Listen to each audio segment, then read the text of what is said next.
আসসালামু আলাইকুম দর্শক, আশা করি ভালো আছেন। আজকে আমরা মূলা চিংড়ি ঝাল বানাবো। মূলাটা প্রথমে কেটে ছুলে আলু ছুলনি দিয়ে ছুলে কেটে নেবেন। যার যেরকম চাহিদা ওরকম করে কেটে নেবেন। আমি লম্বা করে কেটে নিচ্ছি, বাঁকা বাঁকা করে, যেহেতু এটা আমি ঝাল বানাবো। মূলাটা সুন্দর করে কেটে ছুলে ধুয়ে সিদ্ধ বসিয়ে দিতে হবে। দেখুন চুললে অনেক সুন্দর হয়, আলুর মতো। অনেকে আছলা খায়, ছুলে নিলে ভালো। আঁশগুলো চলে যায়, দাগ থাকলে সেটা চলে যায়, চামড়াটা রান্নার পরে আলগা আলগা হয়ে থাকে, সেটা থাকে না। সেজন্য আমি ছুলে নিয়েছি। এটা এখন হলুদ দিয়ে সিদ্ধ করে নেব একটু। সিদ্ধ করলে কি হয়, মূলাতে যে একটা গন্ধ থাকে সেটা আর থাকে না। সবাই খায়, এবং গন্ধ লাগলে কিন্তু অনেকে খেতে চায় না। মূলা খাইলে নাকি সমস্যা হয়, গন্ধ লাগে একটা। যখন আপনি হলুদ দিয়ে সিদ্ধ করে নেবেন, গন্ধটা চলে যাবে।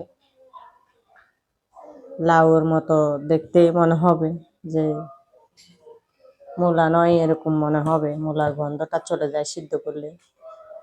এখানে পেঁয়াজ দিয়ে, কড়াইতে তেল পেঁয়াজ দিয়ে ভালো করে, পেঁয়াজটা একটু বাদামি কালার আসলেই চিংড়িগুলো দিয়ে দিব।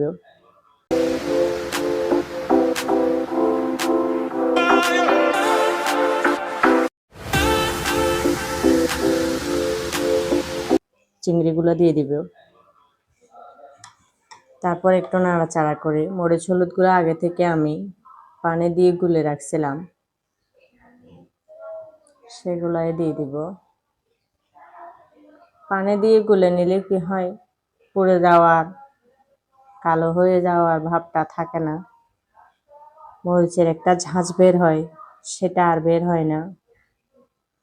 সেজন্য একটু পানি দিয়ে গুলে নিলেই ভালো। এরপর আমি একটু নাড়াচাড়া করে কষা হয়ে গেলে মূলাগুলো দিয়ে দিব। মূলাগুলোকে ভালো করে কষে চিংড়ির সাথে দুই কাপ 2.5 কাপ পানি দিব। গরম পানি দিব, যেহেতু মূলাগুলো আগে থেকেই সিদ্ধ করা।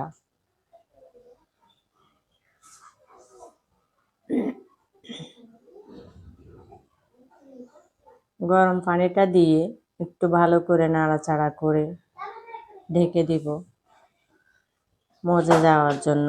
কিছুক্ষণ পরে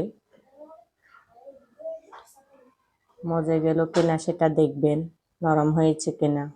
তারপর ধনে পাতা দিয়ে নাড়াচাড়া করে নামিয়ে নিলেই রেডি চিংড়ি মূলার ঝাল।